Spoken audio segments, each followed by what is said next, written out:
Price the Lord. கர்த்தர் நல்லவர். ஆண்டவராகிய இயேசுவின் நாமத்தினாலே உங்களை அன்போடு நான் வரவேற்கிறேன். இந்த பைபிள் ஸ்டடியில் நாம் தொடர்ச்சியாக 3வது பாடமாக படித்து கொண்டிருக்கிறோம். இந்த நாளிலே கர்த்தர் நம்மோடு கூட இடைப்படுவாராக. நம்ம எல்லாரும் கண்களை மூடி ஜெபம் பண்ணுவோம். வானத்தையும் பூமியை உண்டாக்கி நீங்கள் சர்வ வல்லமுள்ள தேவனே, இந்த மாலை பொழுதிலே உம்முடைய சமூகத்தில் வருகிறோம். தொடர்ச்சியாக நாங்கள் உம்முடைய வேதத்தை நாங்கள் அறிந்து கொள்ள, அதில் வளர்ச்சி அடைய பரிசுத்த ஆவியானவர்கள் உதவி செய்வீராக. போதிக்கிற தாசனை வல்லமை எடுத்து பயன்படுத்தும். இயேசுவின் நாமத்தில் பிதாவே, ஆமென். கர்த்தருடைய நாமத்தை கொஞ்ச நேரம் மகிமைப்படுத்தலாமா? சிறிது நேரம் கர்த்தருடைய நாமத்தை உயர்த்துவோம். எல்லாருக்கும் தெரிந்த பாடல், நான் நேசிக்கும் இயேசு என்றும் ஜீவிக்கிறார், அவர் நேற்றும் இன்றும் நாளை என்றும் மாறாதவர். எல்லோரும் சேர்ந்து கரங்களை தட்டி பாடி கர்த்தருடைய நாமத்தை மகிமைப்படுத்துவோம்.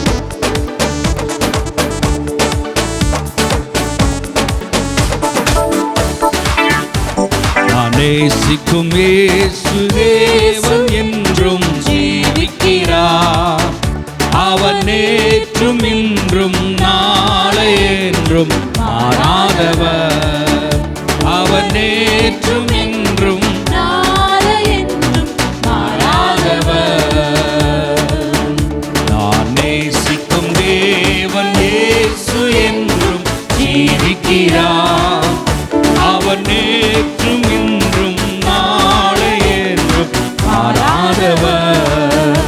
அவர் நேற்றும் இன்றும் மாறாதவர். கடலாம் துன்பத்தில் தவிக்கும் வேளையில் படகாய் வந்திடுவார்.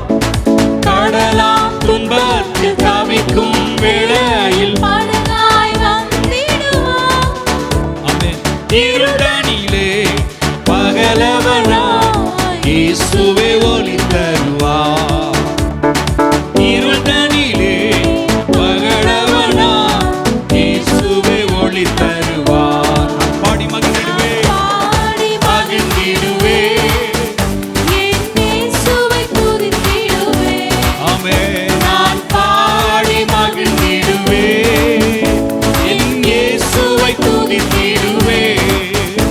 என் ஜீவிய காலமெல்லாம் அவர் பாதத்தில் அமர்ந்திருப்பே.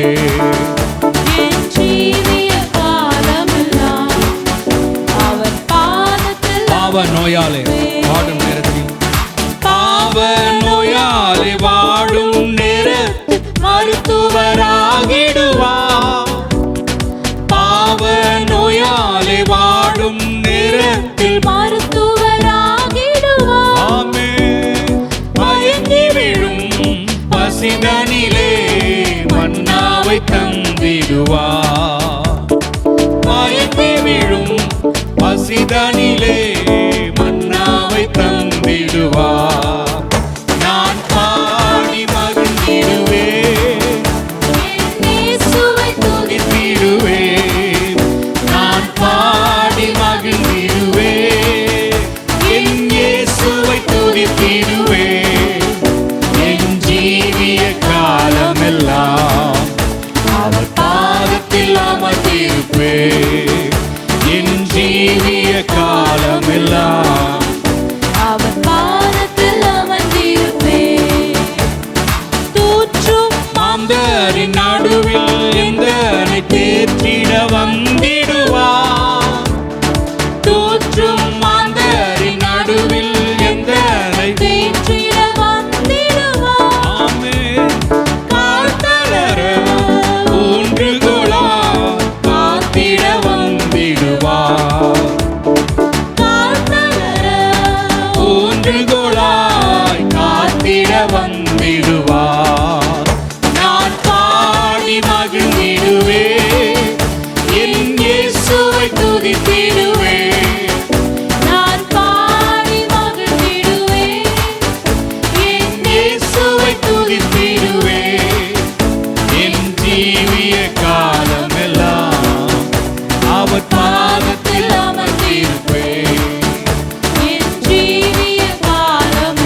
பாதத்தில் அமர்ந்திருப்பேன். என் ஜீவிய காலமெல்லாம் ஹல்லேலூயா. அவர் பாதத்தில் அமர்ந்திருப்பேன். உமக்கு பானவர் யார்? உமக்கு பானவர் யார்? உமக்கு பானவர் யார்? உமக்கு பானவர் யார்? இந்த வானத்திலும் பூமியிலும் உமக்கு பானவர் யார்? யாராமே? இந்த வானத்திலும் பூமியிலும் உமக்கு பானவர் யார்? கர்த்தாவே, தேவர்களில் உமக்கு பானவர் யார்? ஓ வானத்திலும் பூமியிலும் உமக்கு பானவர் யார்? ஆமென். கர்த்தாவே, தேவர்களில் உமக்கு பானவர் யார்? வானத்திலும் பூமியிலும் உமக்கு பானவர் யார்? ஆராதனை, ஆராதனை சொல்லுங்க. ஆராதனை. ஆமென். ஆராதனை. உந்தன் நாமம் உயர்த்தி ஹல்லேலூயா. மை ஸ்தோத்திரிக்கிறோம் ஆண்டவரே. ஆராதிப்பேன். ஆமென். உந்த நாமம் உந்தன் நாமம் உயர்த்தி பாடி ஹல்லேலூயா. உந்த நாமம் உயர்த்தி பாடி ஆராதிப்பே. ஆராதனை. கரங்களை உயர்த்தி ஆராதனை.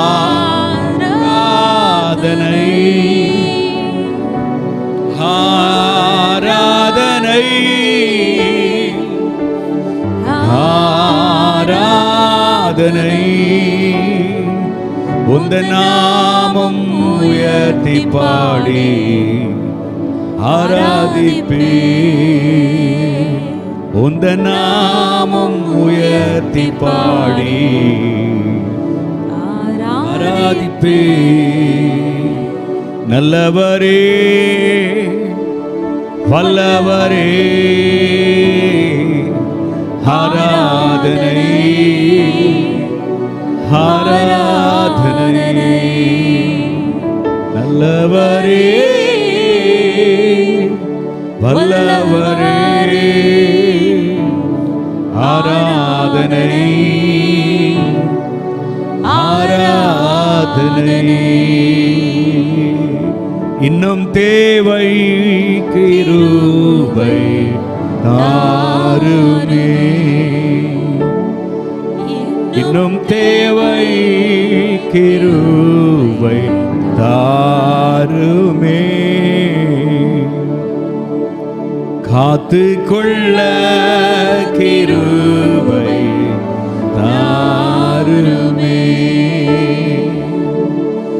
காத்து கொள்ள கிருபை தாருமே.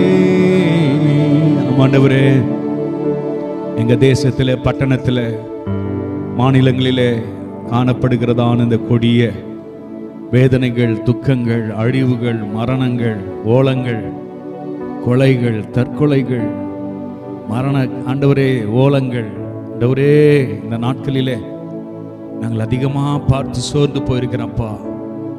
உங்க வார்த்தை தான் எங்களை தேற்றி கொண்டிருக்கிறது. உங்க பிரசன்னம் தான் எங்களை பாதுகாத்து கொண்டிருக்கிறதப்பா.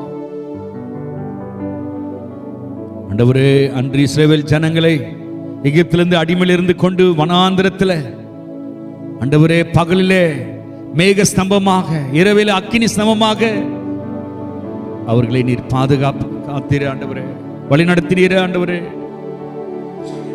போதும் எங்களை நடத்த வல்லவராய் இருக்கிறீர் ஆண்டவரே. ஆண்டவரே, அழிந்து போகிற மக்களுக்காக, மரணத்தை சந்திக்கிற பிள்ளைகளுக்காக குடும்பங்கள் ஆறுதலும் சமாதானம் வரட்டும். இந்த தேசத்தை விட்டு இந்த கொரோனா வைரஸ் ஓடியட்டும் என்று ஜெபிக்கிறோம். இயேசுவே, கண்ணோக்கி பாருங்கப்பா, ஒரு அற்புதத்தை செய்யுங்க டாடி. உங்க வல்லமையை விளங்க பண்ணுங்கப்பா. எலியா எலிசா நாட்களில் இது செஞ்சீங்களே ஆண்டவரே, ஹalleluya, அக்கினி இறக்குனீங்களப்பா. எல்லா சத்துருவின் கிரியைகள், நாச மோசங்கள், தேசத்தை ஜனங்களை அழிக்க வந்த இந்த பொல்லாத கிரியைகளை இயேசுவின் நாமத்தினாலே இப்போதே சுட்டெரிக்கிறோம். தேசத்தில் சமாதானம் வரட்டும், ஜனங்கள் வாழட்டும். இந்த சூழ்நிலையிலும் உண்மையான தெய்வத்தை ஜனங்கள் கண்டு கொள்ளட்டும். உணர்வை தாரும் ஆண்டவரே. எங்க பார்த்தாலும் வாட்ஸ்அப்ல, யூடியூப்ல, ஆண்டவர் ஆன்லைன்ல, தகப்பனே டெலிவிஷன்ல உங்க ஆண்டவரே நற்செய்தியை நாங்கள் பரப்பி கொண்டிருக்கிறோமே. எங்களுக்கு கொடுத்த நல்ல வாய்ப்புகளுக்காக நன்றி செலுத்துகிறோம். ஜனங்கள் அதை அறிந்து எப்படியாக மனக்கண்கள் திறக்கப்பட உதவி செய்யுங்க. ஹல்லேலூயா, glory to God. 119ஆம் சங்கீதத்தில் 105ஆம் வசனம், உம்முடைய வசனம் என் கால்களுக்கு தீபமும் என் பாதைக்கு வெளிச்சமா இருக்கிறது. இந்த உலகத்துக்கு ஒரு வெளிச்சத்தை நீ தருவீராக ஆண்டவர். அதற்காகவே எங்களை நீர் ரட்சித்து அபிஷேகம் பண்ணியிருக்கிறீர் ஆண்டவர்.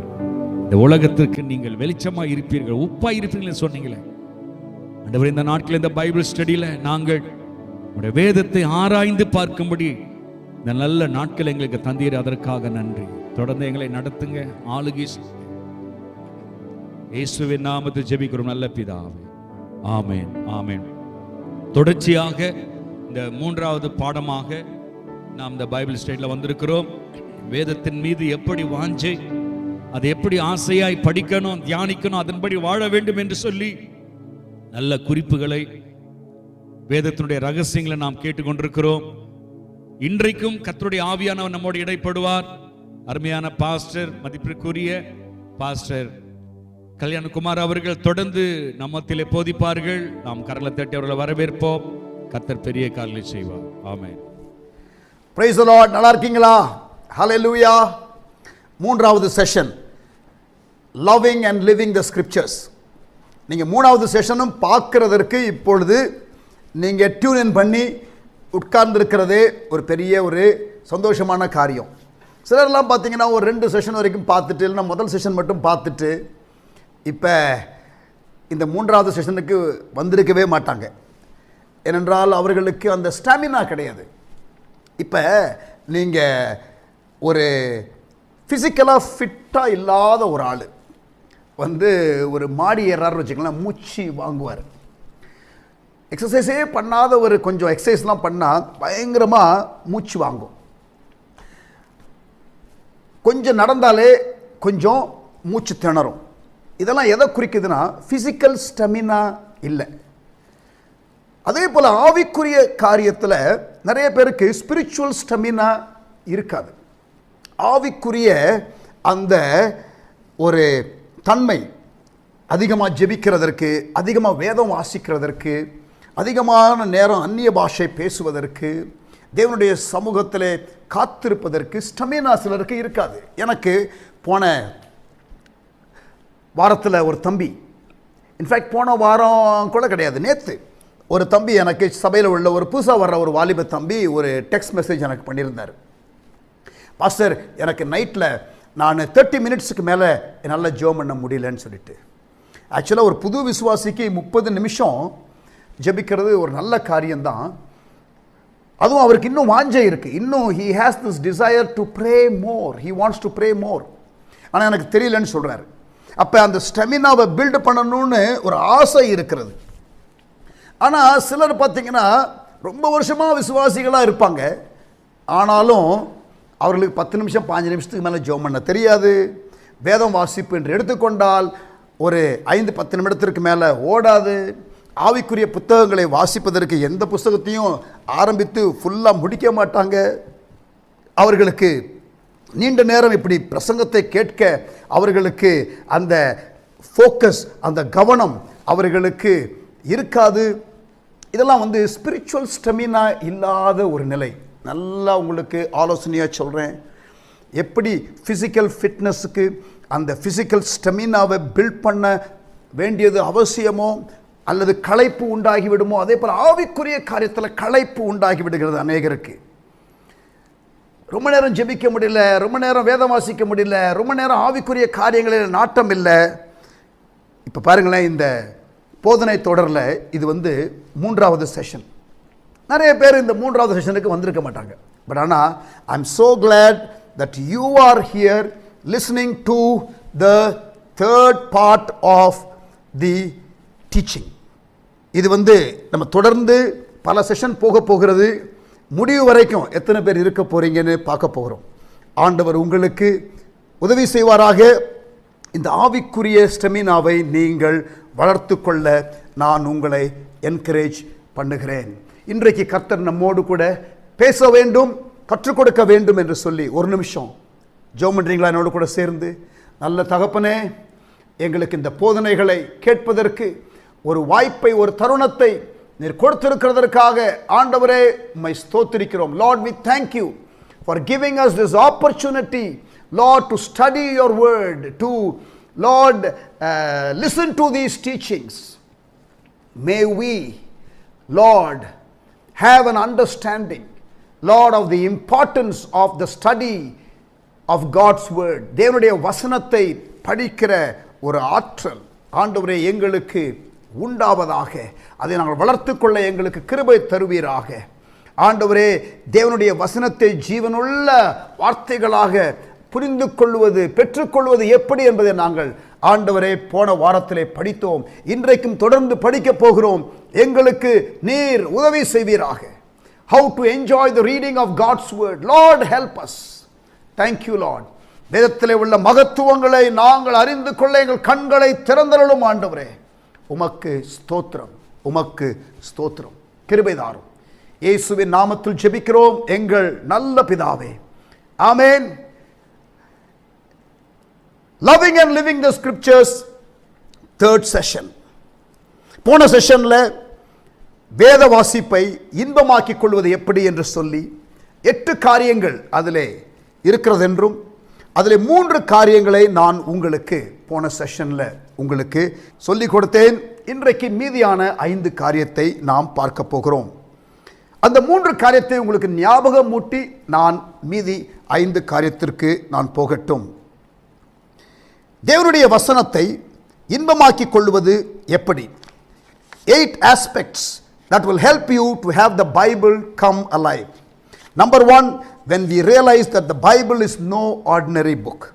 வேதம் ஒரு தனிச்சிறந்த புத்தகம் என்பதை உணர்ந்து வாசிக்கும் போது நமக்கு வேத வாசிப்பு இன்பமாகிவிடும்.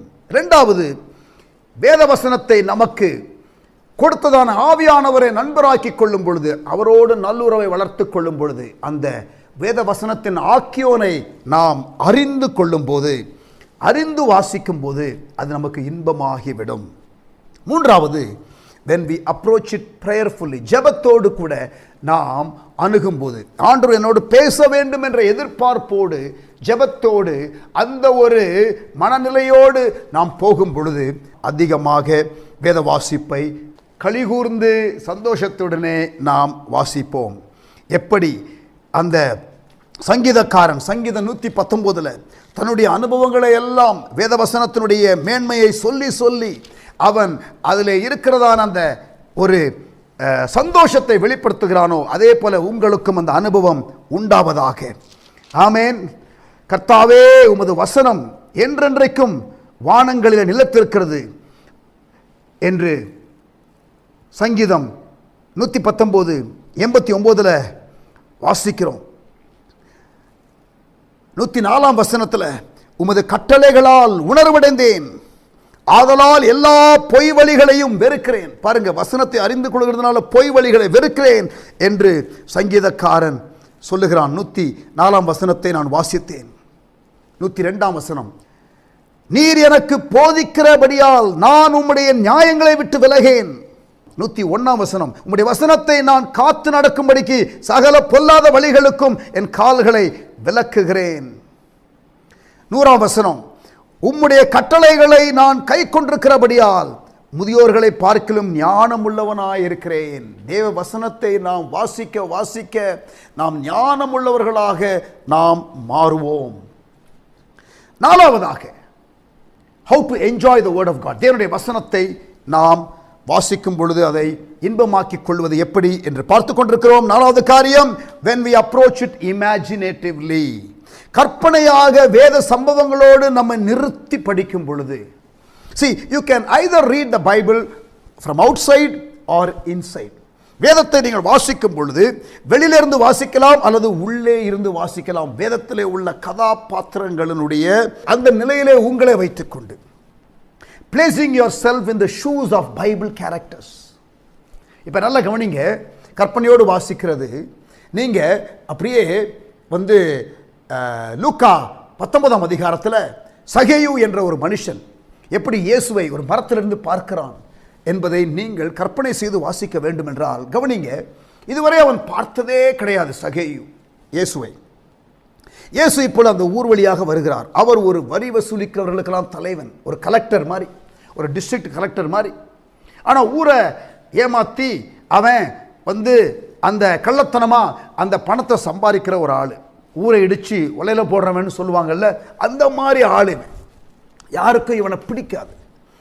அவன் அந்த அதிகார துஷ்பிரயோகம் செய்கிறதான ஒரு நபர். அவன் குள்ளமான மனுஷனும் கூட.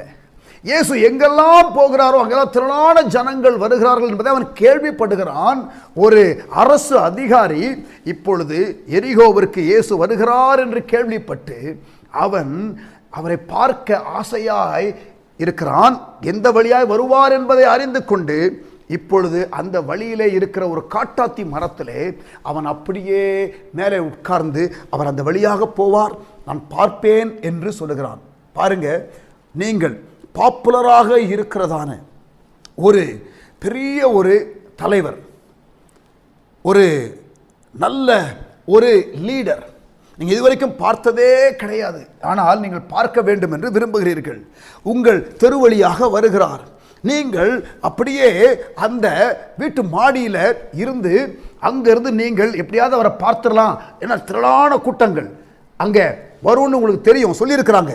நீங்கள் மாடியிலேருந்து பார்க்குறீங்க, அப்படியே உத்து பார்க்குறீங்க. பக்கத்தில் வரும்பொழுது அவருடைய முகம் உங்களுக்கு தெரியுதான், அப்படியே பார்க்குறீங்க. அப்படி பார்க்கும் பொழுது அந்த இடத்துல அந்த முக்கியமான நீங்கள் ஆசையாக பார்க்க விரும்புகிற ஒரு நபர் அப்படியே அங்கே நின்று விட்டு, அப்படியே அவ்வளோ கூட்டம் இருக்கும் பொழுது அப்படியே அண்ணாந்து பார்த்து, ஜஸ்ட் பேர், உங்கள் பேர் பிரவீன் வைத்துக் கொள்வோம், நீங்கள் அங்கே மேலே அங்கே நிற்கிறீங்க.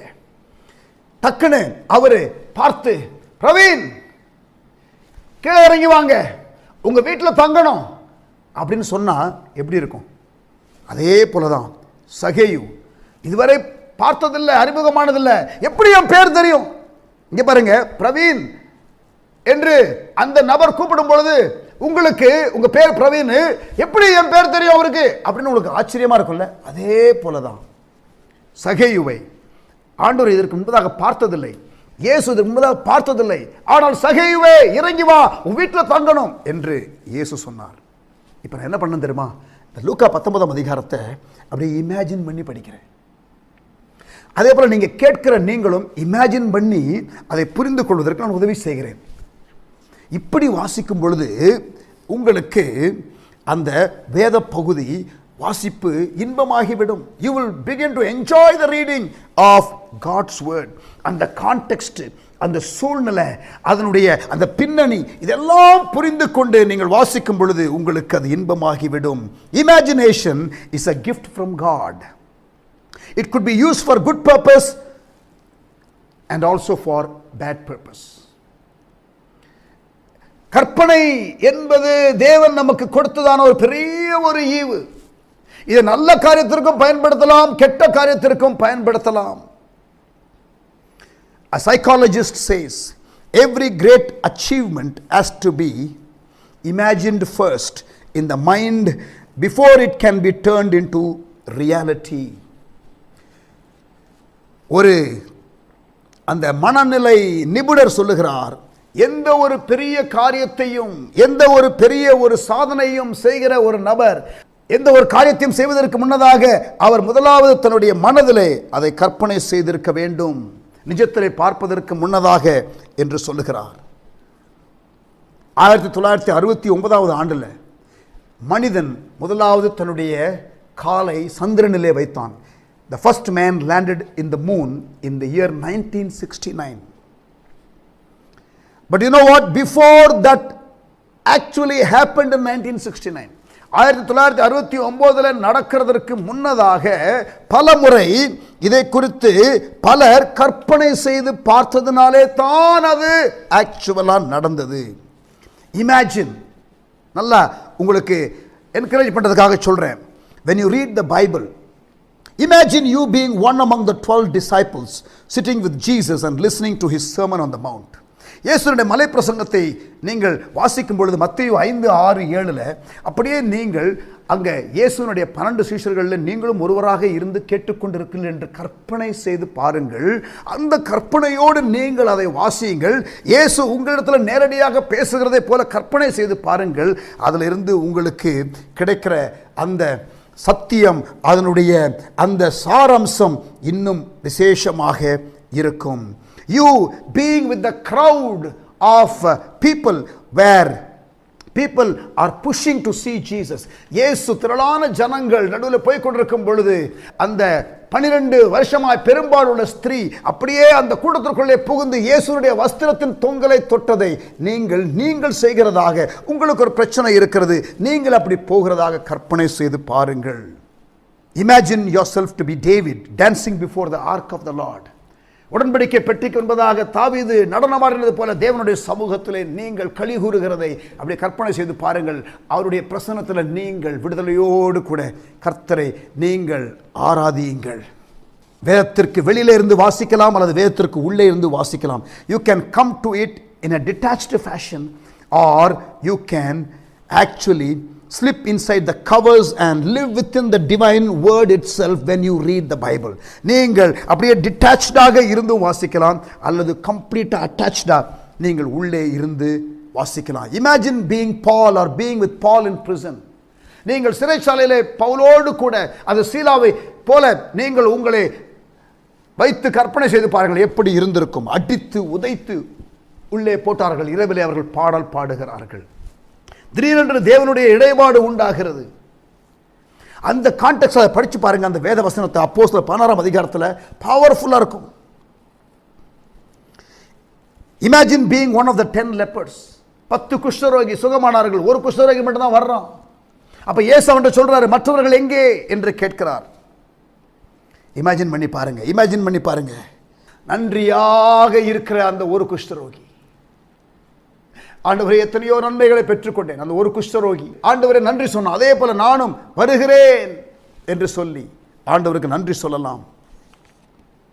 இப்ப இந்த மாதிரி கற்பனை செய்து பாருங்கன்னு சொல்லும்போது சிலர் என்ன சொல்லுவாங்க தெரியுமா, என்ன நீங்க சொல்றது ரொம்ப ஒரு மாதிரி சில்லித்தனமா இருக்குதே என்று நீங்கள் சொல்லலாம். அப்ஜெக்ஷன்.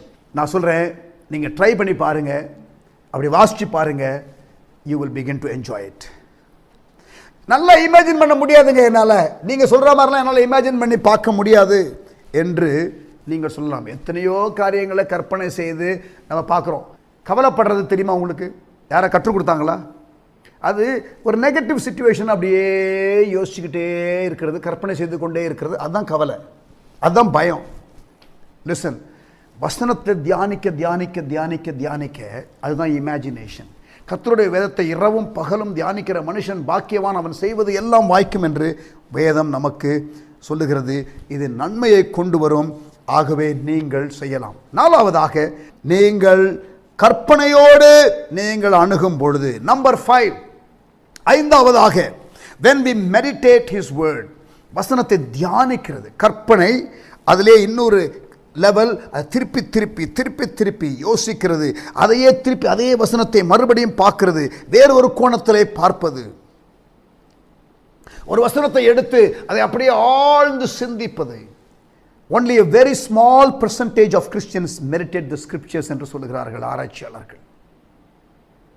இந்த வேதத்தை தியானிக்கிறதை குறித்து நான் தனியாக இந்த தொடரிலே ஒரு நாள் பேச போகிறேன். I'm going to speak about the importance of meditating the scriptures. இங்கே ஒன்று சொல்கிறேன், கவனிங்க. கர்த்தருடைய வேதத்தை இரவும் பகலும் தியானிக்கிற மனுஷன் பாக்கியவான், அவன் செய்வது எல்லாம் வாய்க்கும் என்று சங்கீதம் 1 வாசிக்கிறோம். யோசுவா மோசேக்கு பிறகு தலைவனாக அவன் பொறுப்பெடுக்கும் பொழுது பயந்து பதறி போய் இருக்கிற அவனுக்கு யோசுவா 1ஆம் அதிகாரம் நீங்கள் பார்த்தீர்கள் என்றால் அவனுக்கு ஒரு பயம்தான், ஒரு புதிய பொறுப்பு, ஒரு உத்தரவாதம். அப்பொழுது மோசேயினுடைய அந்த பெரிய அவனை போல நான் எப்படி இருக்க முடியும் என்று பதறிப்போய் இருக்கிற அவனுக்கு தேவன் வந்து, நான் உன்னோடு கூட இருப்பேன், மோசையோடு இருந்த போல உன்னோடு கூட இருப்பேன் அப்படிலாம் என்கரேஜ் பண்ணுறாரு. மோசே கொடுத்த வாக்கு தத்தத்தை மறுபடியுமாக இவனிடத்திலே புதுப்பித்து சொல்லுகிறதை போல அவர் மறுபடியுமாக சொல்லுகிறார். மோசேக்கு சொன்னபடி உங்கள் காலடி மிதிக்கும் எவ்விடத்தையும் உங்களுக்கு கொடுத்தேன் என்று சொல்லுகிறார். The promise of God, the presence of God, இதெல்லாம் கொடுத்துட்டு இந்த புதுசா லீடர்ஷிப்ல இருக்கிறதான யோசுவாவுக்கு கர்த்தர் இன்னொரு காரியத்தை சொல்லுகிறார். யோசுவா 1ஆம் அதிகாரத்தில் he gives him a prescription. There is an assurance of the presence of God. There is a reminder of the promise of God, but there is also a prescription given. அங்கே ஒரு prescription. என்னது?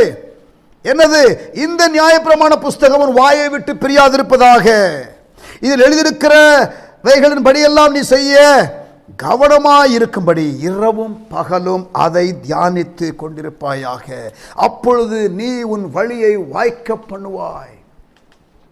You will have good success என்று ஆங்கில பைபிளில் வாசிக்கிறோம். நல்ல வெற்றியை நீ அடைவாய். You will have good success. கர்த்தருடைய வசனத்தை தியானிக்கிறது நமக்கு பிரயோஜனமானது. இதை குறித்து நாம் அதிகமாக நாம் தனியாக இந்த தொடரில் ஒரு பகுதியில் நாம் பார்க்க போகிறோம்.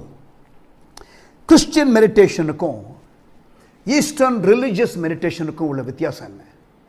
இந்த தியானம் பண்ணுறதுன்னு சொல்லி மற்ற கிழக்கத்திய மார்க்கத்திலையும் சொல்கிறாங்க. அதுக்கும் நம்முடைய தியானத்திற்கும் உள்ள வித்தியாசம் என்ன?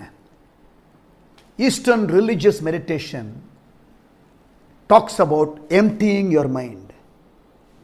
But you know what? Christian meditation is not emptying your mind, it is filling your mind with God's word. கிறிஸ்தவ தியானத்திற்கும் கிழக்கத்திய மார்க்கத்தின் தியானத்திற்கும் உள்ள வித்தியாசம் என்ன தெரியுமா? கிறிஸ்தவ மார்க்கத்தில் கர்த்தருடைய வசனத்தை தியானித்தல் என்று நாம் இங்கே வரும்பொழுது, அல்ல கிறிஸ்தவ தியானம் என்று சொல்லும் பொழுது வசனத்தை நம்முடைய மனதில் நிரப்பிக் கொள்ளுதல். கிழக்கத்திய மார்க்கத்தில் உங்களுடைய மனதை நீங்கள் காலி பண்ணுங்கள், நீங்கள் அதை எம்டி பண்ணுங்க, நீங்கள் எதையுமே சிந்திக்காதீங்க என்று சொல்லுகிறார்கள். Empty mind is devil's workshop, leave it long enough it will become a production centre. அதாவது நீங்கள் மைண்டை எம்டியாக வச்சுருந்தீங்கன்னா அது வந்து பிசாசனுடைய ஒர்க் ஷாப் என்று ஆங்கிலத்தில் ஒரு பழமொழி உண்டு. ஆண்ட்ரூ மரே என்ற ஒரு தேவனுடைய மனுஷன் சொன்னார், meditation is holding the word of God in your heart until it has affected every phase of your life. அந்த வசனத்தை நீங்கள் இருதயத்திலேயே வைத்து அதையே யோசித்துக் கொண்டு வாழ்க்கையின் ஒரு பகுதியாக அது மாறுகிற வரை விடாமல் சிந்திக்கிறது தான் தியானம் என்று சொல்லுகிறார். தியானம் என்பது பல பக்கங்களை கொண்ட ஒரு அழகிய வைரக்கல்லை பல கோணங்களிலே திருப்பி திருப்பி ரசிப்பது போல ஆகும். திருப்பி சொல்லுகிறேன், கவனியுங்கள். தியானம் என்பது பல பக்கங்களை கொண்ட ஒரு அழகிய வைரக்கல்லை பல கோணங்களிலே திருப்பி திருப்பி பார்த்து ரசிப்பது போல ஆகும். வேதத்தை, வசனத்தை, ஒரே வசனம் ஆனால் பல கோணங்களிலே அதை நீங்கள் அப்படியே ஆழ்ந்து யோசித்து சிந்தித்து நீங்கள் ரசிப்பதாகும். Like gazing long at a prism of many facets, turning it angle by angle in a bright spotlight. Meditation can also be defined as rumination, அசை போடுதல். இந்த மாடு வந்து ஆகாரத்தை புசித்த பிறகு, உட்கொண்ட பிறகு அது அமைதியாக போய் உட்கார்ந்து அது அப்படியே மறுபடியும் அது அசை போடும். Many animals such as sheep, goats, antelope, camels, cows and giraffe are ruminant animals. These animals have a compartmented stomach. First it takes it into one stomach and later brings it back to the mouth to process it before it is absorbed into the animal's bloodstream. நல்லா கவனிங்க. இந்த மாடு, ஆடு, அப்புறம் ஒட்டகம், இந்த மாதிரி மிருகங்களுக்கு இந்த ரெண்டு விதமான அந்த வயிற்றில் ஒரு பகுதி இருக்கும். சாப்பிட்டதுக்கு அப்புறம் ஒரு பகுதியில் போய் அது போய் தங்கிரும், அப்புறமா நிதானமாக அதிலிருந்து திருப்பி வாய்க்கு வரும், அதை அசை போடும். அதற்கு பிறகுதான் அந்த இரத்த குழாய்களுக்குள்ளே அதனுடைய சத்துவம் கடந்து போகும் என்று சொல்லுகிறார்கள். அதே போல் வசனத்தை வாசித்த பிறகு அதை அப்படியே யோசித்து தியானிக்கிற பழக்கம் ரூமினேஷன் என்று சொல்லுவார்கள். இந்த யோசுவாவை குறித்து நான் சொன்னேன். ஆண்டவர் சொன்னார், நீ இந்த வசனத்தை தியானம் பண்ண வேண்டும், இதை மாத்திரம் நீ செய்ய கவனமாறு. ஒரு தேசத்தையே லீட் பண்ணக்கூடிய பெரிய ரெஸ்பான்சிபிலிட்டியில் இங்கே யோசுவா இருக்கிறார். மோசேக்கு அடுத்த அந்த ஸ்தானத்தில் இருந்த அவர் இப்பொழுது மோசேயினுடைய அந்த லீடர்ஷிப் ரோலில் வருகிறார். அவர் பயந்து கலங்கி இருக்கிற வேளையில் presence of God, promise of God சொல்லிட்டு ஒரு பிரிஸ்கிரிப்ஷன் இப்படி இருக்கணும்ப்பான்னு சொல்கிறாரு. ஒரே ஒரு காரியம்தான், தியானம் பண்ணு, வெற்றி கிடைக்கும் என்று சொல்கிறார். பைபிளில் எவ்வளோ பகுதிங்க இருந்துச்சு தியானம் பண்ணுறதுக்கு? யோசுவாவுக்கு மிஞ்சி போனால் முதல் 5 புஸ்தகம் இருந்திருக்கும். இல்லைனா ஒருவேளை ஆபிரகாமனுடைய அந்த கண்டெம்பரரியாக இருந்த யோபனுடைய புஸ்தகம் ஒரு வேளை இருந்திருக்கலாம். அதை தியானம் பண்ணி 7 வருஷத்தில், in a short span of 7 years, after assuming leadership, Joshua defeated 31 armies and captured 20 cities. 20 பட்டணங்களை கைப்பற்றினான், 31 சேனைகளை அவன் வீழ்த்தினான் என்று நாம் வேதத்திலே வாசிக்கிறோம். அந்த ஒரு பகுதியை வாசித்தே அவ்வளவு வெற்றி கிடைக்கும் என்றால், உங்களுக்கும் எனக்கும் இந்த முழு வேத புஸ்தகம் 66 புஸ்தகங்கள் இருக்கிறதே. இன்னொருவர் சொன்னார், reading the scriptures without meditating is like swallowing sweets like a tablet. வசனத்தை தியானிக்காம அப்படியே வாசிக்கிறது ஒரு நல்ல சுவையுள்ள ஒரு மிட்டாயை மாத்திரை மாதிரி விழுங்குவதை போல ஆகும். அது நல்லா சப்பி சப்பி சப்பி சப்பி அதனுடைய அந்த ருசியை நன்றாக உணர்ந்து அப்படியே சுவைக்கிறது தான் அந்த ஸ்வீட்டு என்ஜாய் பண்ணுறதற்கு நமக்கு கொடுக்கப்பட்டிருக்கிறது. அதே போல் வேத வசனமும் இனிமையானது, இன்பமான, தேனிலும் இனிமையானது என்று சங்கீதக்காரன் சொல்லுகிறார். அந்த அனுபவத்தை தேவன் நமக்கு தந்தருள்வாராக. இதுவரைக்கும் 5 காரியங்களை பார்த்திருக்கிறோம். ஞாபகமூட்டுவதற்காக மறுபடியும் சொல்லுகிறேன், இது ஒரு தனித்தன்மை வாய்ந்த புஸ்தகம். ஆக்கியோனை அறிந்து கொள்ள வேண்டும், ஜெபித்து ஆரம்பிக்க வேண்டும், ஜெபத்தோடு அணுக வேண்டும், கற்பனையோடு வாசிக்க வேண்டும், தியானிக்க வேண்டும், மெடிடேட் ஆன் இட். 6வதாக, when we surrender to the truth it reveals. How to enjoy the word of God? Every time when the truth is revealed, when you read the scriptures, if you know how to surrender to it, உண்மை மனதுடன் கீழ்ப்படிந்து நீங்கள் வாசிக்கும் பொழுது உங்கள் வாழ்க்கையில் அதனால ஆசீர்வாதம் உண்டாகும், பரவசம் உங்களுக்கு உண்டாகும். and you want to read more and you want to obey more. You want to read more, you want to obey more. நீங்க இன்னும் வாசிக்கணும், இன்னும் கீழ்ப்படியணும், இன்னும் வாசிக்கணும், இன்னும் கீழ்ப்படியணும். இவ்வளவு நன்மையா, இவ்வளவு ஆசீர்வாதமா அனுபவித்து அனுபவித்து நீங்கள் வாசிக்க பழகிவிட்டால் வேத வாசிப்பு இன்பமாகிவிடும். when we cease to obey the Bible, then it closes upon us. Revelation ceases. Listen carefully. நல்லா கவனிங்க. வேதத்தை நீங்கள் வாசித்து வாசித்து கீழ்ப்படியாமலே இருந்தால் அது உங்களிடத்தில் பேசுவது நிறுத்தப்படும். பழைய ஏற்பாட்டுக்கும் புதிய ஏற்பாட்டுக்கும் இடையில 400 ஆண்டுகள் சைலண்ட் இயர்ஸ் என்று சொல்லுகிறார்கள். தேவன் பேசவில்லை. ஏன் பேசவில்லை? மக்கள் தேவனுடைய வார்த்தைக்கு கீழ்ப்படியவில்லை. தேவன் பேசுவதை நிறுத்திவிட்டார். இயேசு அடிக்கப்படுகிற ஆடை போல கொண்டு போகிறார். கேள்வி கேட்கிறார்கள், இயேசு மௌனமாக இருக்கிறார். ஏன் தெரியுமா? பேசினா மட்டும் நீங்க கேட்க போறீங்களா? பேசி என்ன பிரயோஜனம்? நல்ல கவனிங்க. கீழ்ப்படுகிறதை நாம் நிறுத்தும் பொழுது தேவன் பேசுகிறதை நிறுத்தக்கூடும். You want God to keep speaking to you? Keep obeying. ஒவ்வொரு முறை வேதத்தை வாசிக்கும் பொழுது தேவன் உங்களோடு பேசுகிற அனுபவம் வேண்டுமா? கீழ்ப்படிதல். Many say that the Bible doesn't speak to them in the way it used to. நான் முன்னாடிலாம் பைபிள் படிச்சா அப்படியே எனக்கு அப்படியே ஃப்ரெஷ்ஷாக இருக்கும், இப்போ அந்த மாதிரி இல்லைன்னு சொல்லுவாங்க. Oh, is that true? Probably you have stopped obeying God's word. நீங்கள் வேத வசனத்திற்கு கீழ்ப்படுகிற அந்த நிலை உங்களிடத்திலே இப்பொழுது இல்லையோ? Don't be surprised to discover that many Christians are far more interested in interpretation of the Bible than the application of it என்று ஒரு பைபிள் காலேஜ் ப்ரொஃபஸர் சொல்லுகிறார். Let me read that again. Don't be surprised to discover that many Christians are far more interested in interpretation of the Bible than the application of it. நிறைய பேருக்கு இந்த வேத வியாக்கியானத்திலே இருக்கிறதான ஆர்வம், இது என்ன சொல்லுகிறது, இது என்ன சொல்லுகிறது என்று ஒவ்வொரு வித்தியாசமான கருத்துக்களை கேட்கிறதுல ஆவல் இருக்கிறது போல அதற்கு கீழ்ப்படிய வேண்டும் என்ற ஆவல் இல்லை என்று ஒரு வேத பண்டிதர் சொல்லுகிறார். உண்மைதானே? ரெண்டு வித்தியாசமான அந்த கருத்து உடையவர்கள், வேத கருத்துக்கள் உடையவர்கள் வாக்குவாதம் பண்ணுவார்கள். ஏன் கருத்து போல நீ பார்க்க மாட்டேங்கிற, ஏன் கருத்து போல பார்க்க மாட்டேங்கிற? அதுல இருக்கிற ஆர்குமெண்ட் பார்த்தீங்கன்னா பயங்கரமா இருக்கும். ஆனா நீ ஏன் கீழ்ப்படியல, நான் ஏன் கீழ்ப்படியல அப்படிங்கிற ஆர்குமெண்ட் என்னைக்கா வந்திருக்கா? இல்லவே இல்லை. Christians who have been indignant because someone has disagreed with their particular pet doctrine actually don't show as much concern when somebody violates the scriptural standards. alla gavaninga, observation plus interpretation without application equals abortion. திருப்பி சொல்றேன், observation plus interpretation without application equals abortion. தமிழ்ல சொல்றேன், கவனிங்க. வேத வசனத்தை கூர்ந்து கவனித்து வியாக்கியானம் செய்து அந்த வெளிப்படுத்தப்பட்ட வார்த்தைக்கு கீழ்ப்படியாமல் இருப்பது கரு சிதைவுக்கு ஒப்பிட்டு நான் சொல்லுவேன். The Bible was not written to satisfy our curiosity, but to transform our lives and to make us more like Christ.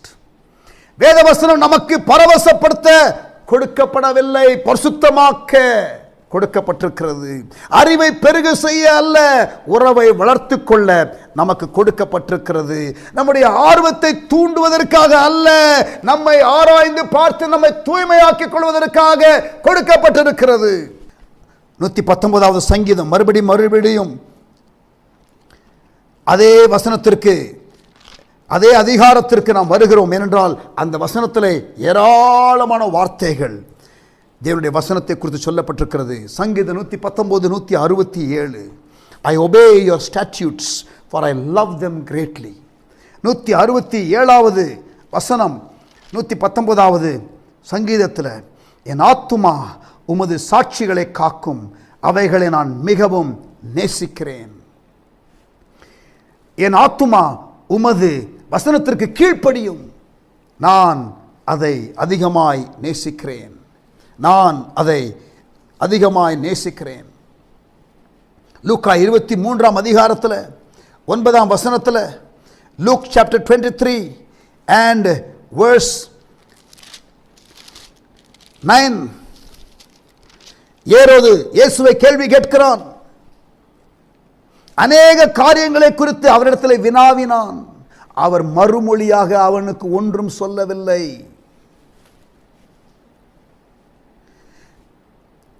Picture Herod questioning Jesus. Jesus gives him no answer. The same he will do to you if you do not obey him or take his word seriously. சங்கீதம் 119, 162, I rejoice in your promise like one who finds great spoil. மிகுந்த கொள்ளையுடைமையை கண்டுபிடிக்கிறவன் மகிழுகிறது போல நான் உமது வார்த்தையில் பேரில் மகிழுகிறேன். சங்கீதக்காரனுடைய அனுபவத்தை தேவன் நமக்கு தந்தருளுவாராக. Only when we are willing to obey the Bible will its words become treasure to us. வேத வசனத்தை நாம் கீழ்ப்படிய இதிலே உள்ள பொக்கிஷங்கள் நமக்கு அப்படியே வெளிப்படுத்தப்பட ஆரம்பிக்கும். It is one thing to search the Bible, but it is another to let the Bible search us. வேத வசனத்தை நாம் வாசிக்கிறது என்பது ஒரு அனுபவம், ஆனால் இந்த வேத வசனம் நம்மை வாசிக்க அனுமதிப்பது என்பது இன்னொரு அனுபவம். Let me repeat it. It's worth repeating it. It's one thing to allow. It's one thing to read the scriptures. It's one thing for you to read the scriptures. It's another thing altogether to let the scripture read you. நீங்கள் வேதவசனத்தை வாசிப்பது என்பது ஒரு அனுபவம், ஆனால் வேதவசனம் உங்களை வாசிக்க நீங்கள் விட்டு கொடுப்பது இன்னொரு அனுபவம். கீழ்ப்படிந்தால்தான் ஜீவியம் மாறும். This book will either keep you from sin or sin will keep you from this book. This book will either keep you from sin or sin will keep you from this book. தூசி படிந்த வேதாகமம், துர்நாற்றம் உள்ள ஜீவியம், dusty Bibles, dirty lives என்ற இந்த வார்த்தையை Selvin Hughes அடிக்கடியாக சொல்லுவார். Whenever we read a passage of scripture, we must ask these questions. ஒவ்வொரு முறை வேதத்தை வாசிக்கும் பொழுதும் நீங்கள் இந்த 3 கேள்விகளை கேட்க வேண்டும். லிசன் கேர்ஃபுல்லி, நல்லா கவனிங்க. ஒவ்வொரு முறை வேதத்தை வாசிக்கும் பொழுதும் நீங்கள் இந்த 3 கேள்விகளை கேட்க வேண்டும் கீழ்ப்படிவதற்காக. What can I learn about God from this passage? தேவனை குறித்து நான் இந்த வேத பகுதியிலே என்னத்தை புரிந்து கொள்ள முடியும்? இயேசு வேத பகுதியை போதித்து எக்ஸ்பிளைன் பண்ணும் பொழுது எம்மாவூருக்கு போகிற சீஷர்களுக்கு, அவர்களுக்கு வேதத்திலே பழைய ஏற்பாட்டில் இயேசுவை குறித்து சொல்லப்பட்ட காரியங்கள் அவர்களுக்கு விளங்கியது. லூக்கா 24 நீங்க வாசிக்க முடியும். What can I learn about God from this passage? Number 2, what can I learn about myself? வேதம் ஒரு கண்ணாடியை போல நீங்கள் வாசிக்க வாசிக்க அது உங்களை குறித்து என்ன வெளிப்படுத்துகிறது, நீங்கள் எப்படிப்பட்டதான் நிலையில இருக்கிறீர்கள் என்பதை வெளிப்படுத்துகிறது. அதை நீங்கள் புரிந்து கொண்டு மாற்றிக்கொள்வதற்கு கண்ணாடி முன்னால நின்று நீங்கள் உங்களை மாற்றிக்கொள்வது போல ஆவிக்குரிய காரியத்தில் வேத வசனம் உங்களை வெளிப்படுத்தி காட்டட்டும், நீங்கள் யார் என்பதை காட்டட்டும், நீங்கள் உங்களை சரிப்படுத்திக் கொள்வதற்கு உதவியாக இருக்கும். Number 3, does the scripture call for some action on my part? இந்த வேத பகுதி நான் எதையாகிலும் செய்ய வேண்டும் என்று சொல்லுகிறதா, எனக்கு சில டைரக்ஷனை கொடுக்கிறதா, எனக்கு சில வழிகாட்டுதலை காட்டுகிறதா, இதை செய் என்று சொல்லுகிறதா, கட்டளை கொடுக்கிறதா என்பதை கேட்க வேண்டும். இந்த 3 கேள்விகளை ஒவ்வொரு முறை வேதத்தை வாசிக்கும் பொழுதும் நீங்கள் கேளுங்கள், அது உங்களுக்கு உதவியாக இருக்கும். 2 சாமுவேல் 12ஆம் அதிகாரம் 1-14 ஸ்டோரியை நீங்கள் வாசித்து பாருங்க. 2 Samuel chapter 12 verse 1-14, the story of David being confronted by prophet Nathan. Nathan என்ற தீர்க்கதரிசி வந்து தாவீதை பாவம் செய்த பொழுது அவனை கான்ஃபரண்ட் பண்ணுகிறதான வேத பகுதி. Even when Nathan tells the story to David, David doesn't realize that he is the person in the story. வேதத்தை வாசிக்கும் பொழுது எனக்கு என்ன என்பதை கேட்க வேண்டிய நிலையில் நாம் வருவோம். Sometimes we can deceive ourselves by not allowing God's word to be connected to our lives. சில நேரம் வேதத்தை வாசித்து நம்முடைய வாழ்க்கையை மாற்றிக்கொள்வதற்கு நாம் விட்டு கொடுக்காமல் வஞ்சிக்கப்பட முடியும். என்ன அவ்வளோ ஸ்ட்ராங்கான வேர்டு யூஸ் பண்றீங்க பாஸ்டர் என்று நீங்கள் கேட்கலாம். யாக்கோபு 1:22 என்ன சொல்லுகிறது? அல்லாமலும் நீங்கள் உங்களை வஞ்சியாதபடிக்கு திருவசனத்தை கேட்கிறவர்களாய் மாத்திரமல்ல, அதன்படி செய்கிறவர்களாகவும் இருங்கள். வசனத்தை கேட்டு அதன்படி செய்யாதவர்கள் எப்படிப்பட்டவர்கள்? தங்களையே வஞ்சிக்கிறவர்கள், தங்களையே ஏமாற்றிக் கொள்கிறவர்கள். இந்த நாட்களில் பைத்தியக்காரன் கூட என்ன பண்ணுறான்? மற்றவங்கள தான் ஏமாத்துறான். ஏதாவது நடந்துச்சுன்னா அவன் பைத்தியக்காரன் சொல்கிறாங்க. ஆனால் தன்னையே ஏமாற்றிக் கொள்கிறவன் எவ்வளோ மோசமான நிலைமை பாருங்க. பிசாசு கூட நடுங்குகிறது, விசுவாசிக்கிறது, ஆனால் கீழ்ப்படியலன்னு சொல்லிட்டு யாக்கோபுல நீங்க வாசிக்க முடியும். இன்னொரு வசனத்தை நல்லா கவனிங்க. விசுவாசிக்கிறது வேற, வாசிக்கிறது வேற, கீழ்ப்படுகிறது என்பது totally is another thing. It was when prophet Nathan pointed his finger and said, "You are the man." The lie was exposed. நல்ல கவனிங்க. நேரடியாக தேவனுடைய வசனம் நம்முடைய சூழ்நிலைக்கு ஏற்ற விதத்திலே வரும். ஆமென். 7வதாக number 7, when we ask questions, ஏன், என்ன, எப்படி, எங்கே, யார் என்ற கேள்விகளை எழுப்பி படிக்கும் பொழுது நீ நன்றாக புரிந்து கொள்வதற்கு யார் யாரிடத்திலே பேசினார்கள், யாருக்காக பேசப்பட்டது, என்ன பின்னணியிலே பேசப்பட்டது, எதற்காக பேசப்பட்டது, எப்படி பேசப்பட்டது என்ற கேள்விகளை கேட்டு அதை புரிந்து கொள்ள நீங்கள் எடுக்கிற முயற்சி இருக்கிறதே, அது உங்களுக்கு அந்த வேத பகுதியை நன்றாக புரிந்து கொள்வதற்கு உதவியாக இருக்கும். Ask the WH words இங்கிலீஷில். when, where, who, why, what என்ற ஆங்கிலத்தில் WH என்ற ஆரம்பிக்கிற வார்த்தைகளை கேட்டு பாருங்கள். எக்ஸாம்பிள், உதாரணமாக உங்களுக்கு சொல்லுகிறேன். எபிரேயர் 11ஆம் அதிகாரம். who, அங்கே நிறைய பைபிள் ஹீரோஸ் விசுவாச வீரர்களுடைய பெயர்கள் இருக்கிறது. நீங்கள் வாசித்தால் அங்கே பல பழைய ஏற்பாட்டு பரிசுத்தவான்களுடைய பெயர்கள் அங்கே எழுதப்பட்டிருக்கிறது. அந்த பெயர் வரும்பொழுது இவர்கள் யார், அவருடைய ஸ்டோரியை நீங்கள் இன்னும் ஆராய்ந்து படிக்கும் பொழுது நீங்கள் எபிரேயர் 11ஆம் அதிகாரத்தில் ஏன் அவருடைய பெயர் வந்தது என்பதை நீங்கள் மெச்சிக்கொள்ள முடியும். 1 சாமுவேல் 15ஆம் அதிகாரம் 23ஆம் வசனம், 1 Samuel chapter 15 verse 23. அங்கே சவுல் அந்த ராஜ்யபாரத்திலிருந்து அவர் நீக்கப்படுகிறார். ஏன் நீக்கப்படுகிறார்?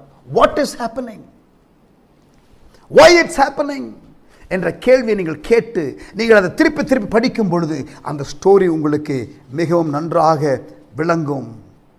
வேர், எங்கே என்ற கேள்வி.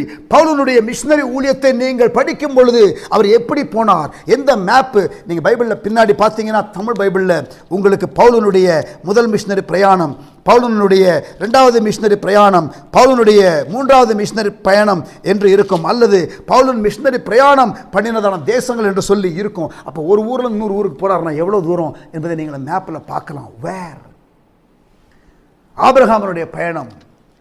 வேற என்ன இருக்கு நமக்கு பழைய அந்த பைபிளில் உள்ள எல்லா ஸ்டோரிஸ்க்கும் பலஸ்தீனா தேசம் புதிய ஏற்பாட்டின் காலத்தில் என்று ஒரு மேப் இருக்கிறது.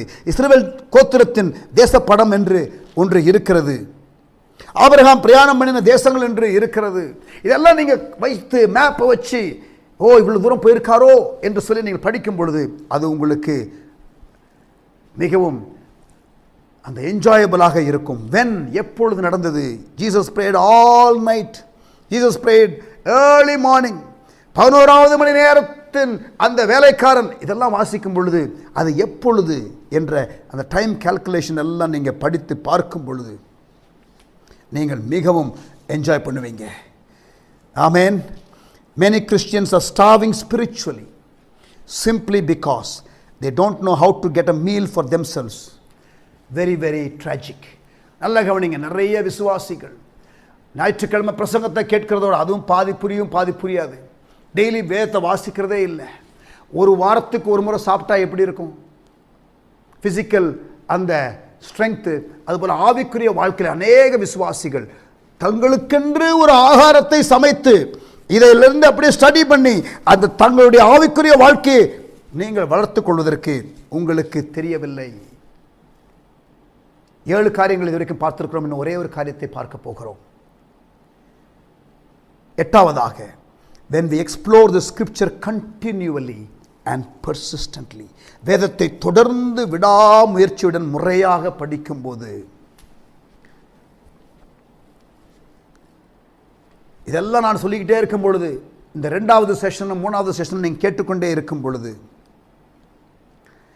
நீங்கள் என்னை பார்த்து கேட்கலாம், பாஸ்டர் நீங்கள் சொல்கிறது எனக்கு புரியுது பாஸ்டர், நீங்கள் சொல்கிறது எனக்கு புரியுது pastor, I must read the Bible more and I must read the Bible daily.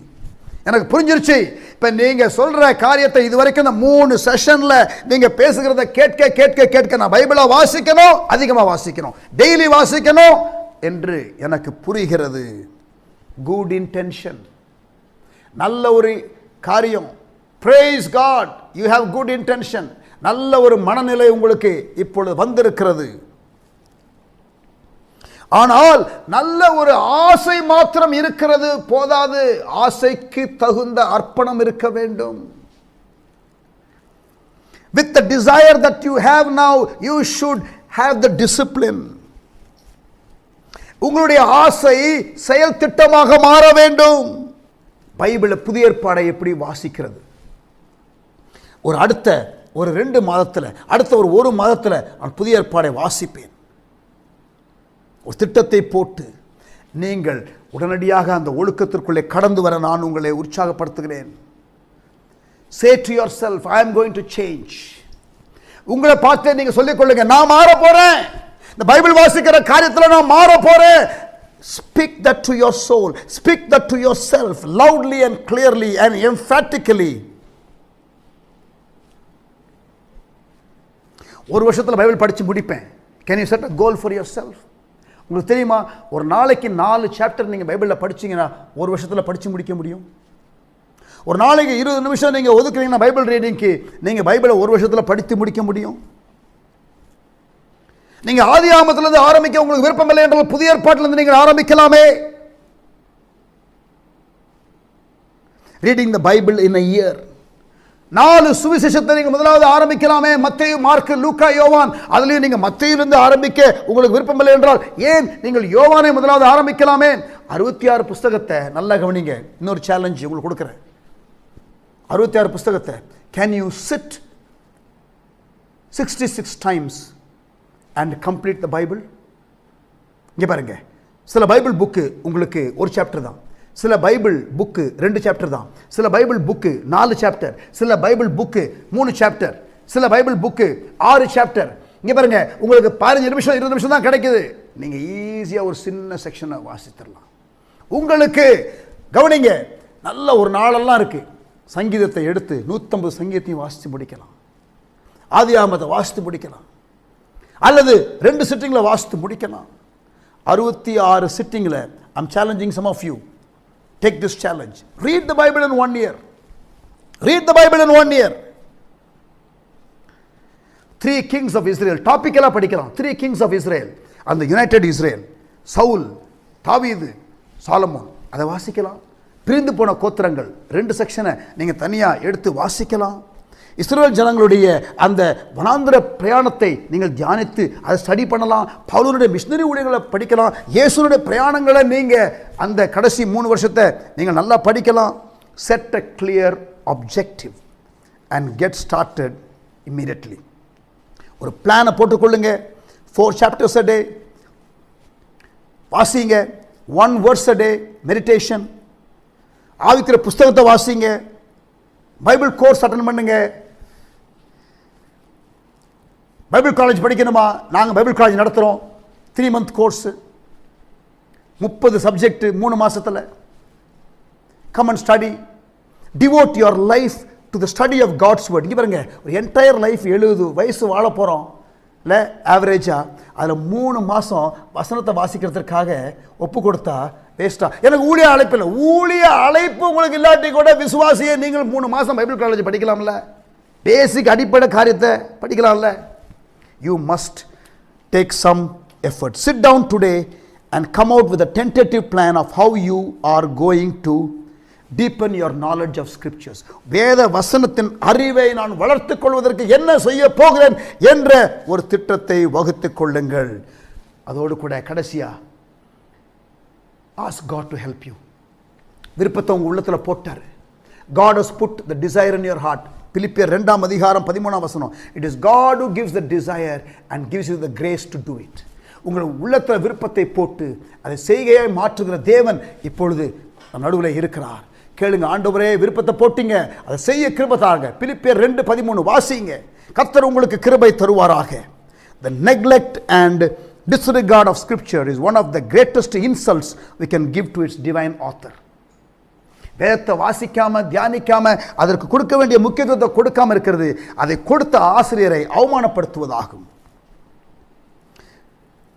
The entrance of God's word brings light. The neglect of God's word brings darkness. God wants you to live in light. God wants you to read the scriptures. ஆண்டவர் வசனத்தை நீங்கள் வாசிக்க வேண்டும் என்று விரும்புகிறார். 8 காரியத்தை போன செஷன்ல இந்த செஷன்ல பார்த்தோம். முதலாவது, வேதம் ஒரு தனிச்சிறந்த புஸ்தகம் என்று அறிந்து கொள்ளும் பொழுது. 2வது, ஆசிரியரை நன்றாக தனிப்பட்ட விதத்திலே அறிந்து கொள்ளும் பொழுது. 3வதாக, ஜெபித்து அணுகும் பொழுது. 4வதாக, கற்பனையோடு வாசிக்கும் போது. 5வதாக, தியானிக்கும் போது. 6வதாக, கீழ்ப்படியும் போது. 7வதாக, கேள்விகளை கேட்டு அந்த ஒரு கியூரியாசிட்டியோட நீங்கள் அதை வாசிக்கும் பொழுது. 8வதாக, தொடர்ந்து விடாமுயற்சியுடன் படிக்கும் பொழுது. 8 காரியங்களை கவனமாக திருப்பி திருப்பி கேளுங்க. இதை பழக்கமாக்கிக் கொள்ளுங்க. Let the reading of God's word be enjoyable for you. Let it be a delight and not be a duty. Amen. ஆசீர்வதிக்கப்பட்டீங்களா? God bless you. தொடர்ந்து இந்த வேத வசனத்தை நேசிப்பதும் அதன்படி வாழ்வதும் என்ற இந்த தொடர் செய்தியை கேட்கப் போகிறீர்கள். 3 பகுதியை முடித்திருக்கிறோம். ஜெபித்து முடிக்கலாமா? Father, thank you. எங்களோடு கூட பேசினதற்காக தகப்பனே நன்றி செலுத்துகிறோம். உம்முடைய வேதத்தின் மகத்துவங்களை நாங்கள் இன்னும் அறியவில்லையே. வேதத்தின் மகத்துவங்களை நாங்கள் இன்னும் சரியாக புரிந்து கொள்ளவில்லையே. கையிலே பொக்கிஷத்தை வைத்துக்கொண்டு நாங்கள் அதனுடைய மேன்மையை நாங்கள் சரியாக எங்கள் வாழ்க்கையிலே பிரயோகிக்கவில்லையே. மன்னியும் ஆண்டவரே. தொடர்ந்து நாங்கள் வேத வசனத்தின் மகத்துவத்தை புரிந்து கொள்ள ஆண்டவரே எங்களுக்கு கிருபை தாரும். எங்களோடு இருந்து எங்களுக்கு கற்றுக் கொடுக்கிறதற்காக உமக்கு ஸ்தோத்திரம். ஆண்டவரே, நீர் இதை கேட்டுக்கொண்டிருக்கிற ஒவ்வொரு கர்த்தருடைய பிள்ளைகளையும் இந்த விருப்பத்தோடு இருக்கிறார்கள், வாஞ்சையோடு இருக்கிறார்கள், வேதவசனத்தை வாசிக்க வேண்டும் என்ற ஒரு ஆவலை இந்த நாட்களிலே கொடுத்து கொண்டிருக்கிறீர்.